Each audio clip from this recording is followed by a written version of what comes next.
अस्सलामुअलैकुम वरहमतुल्लाहि वबरकातुहू। मुहतरम नाज़रीन, ठंडी का मौसम चल रहा है। बहुत सारे लोग मोज़े इस्तेमाल करते हैं। चमड़े के मोज़े हों, कपड़े के मोज़े हों, उनको इस्तेमाल करते हैं। तो ऐसी सूरत में इन मोज़ों के ऊपर किस अंदाज़ से मसा किया जाएगा, उसकी कैफ़ियत क्या होगी? आइए दुक्तूर अल-खुमैस हफ़िज़हुल्लाह व तवल्ला के फ़तावे की रोशनी में इस चीज़ को समझने की कोशिश करते हैं। उन्होंने करके दिखाया है किस अंदाज़ से हमें मोज़े के ऊपर मसा करना है। आइए इस वीडियो को देखते हैं कि शेख क्या कह रहे हैं। كيفية المسح على الجورب. المسح على الجورب هو المسح على أعلاه، أن يمسح أعلى الجورب. ما أدري تتضح هنا ولا لا، ممكن تنزل الكاميرا.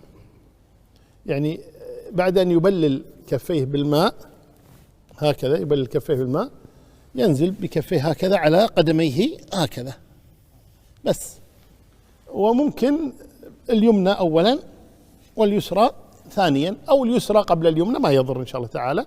لكن لو مسحهما معا فهذا اختيار شيخنا الشيخ ابن عثيمين رحمه الله تعالى، لقوله في حديث مغيرة قال فمسح عليهما أو فمسحهما، فدل على أنه مسحهما معا، والأمر فيه سعة إن شاء الله تعالى.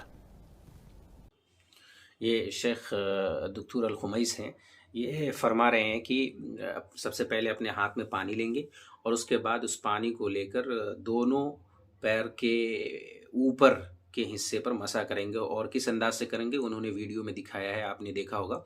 तो एक साथ दोनों पैर के ऊपर मसा करेंगे, एक ये कैफियत है। दूसरी ये कैफियत है कि पहले दाएं पैर के ऊपर मसा करेंगे, फिर बाएं पैर के ऊपर मसा करेंगे।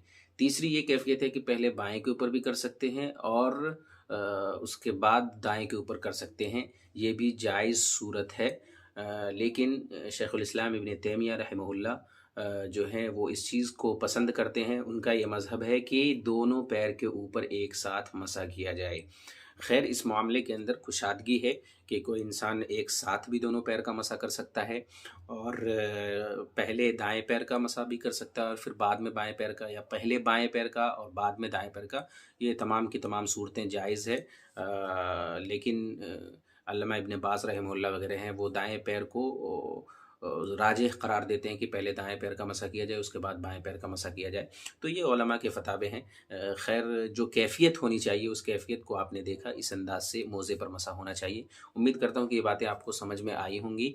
वीडियो अच्छी लगे तो अपने दोस्तों के साथ, अहबाब के साथ ज़रूर शेयर करें। चैनल पर नए हैं तो चैनल को ज़रूर सब्सक्राइब कर लें ताकि आने वाली मज़ीद वीडियोज़ से आप मुस्तफ़ीज़ हो सकें। अल्लाह रब्बुल आलमीन से दुआ करें कि अल्लाह रब्बुल आलमीन हम तमाम लोगों को कहने सुनने से ज़्यादा अमल की तौफ़ीक़ अता फ़रमाए। आमीन। अस्सलामु अलैकुम वरहमतुल्लाहि वबरकातुहू।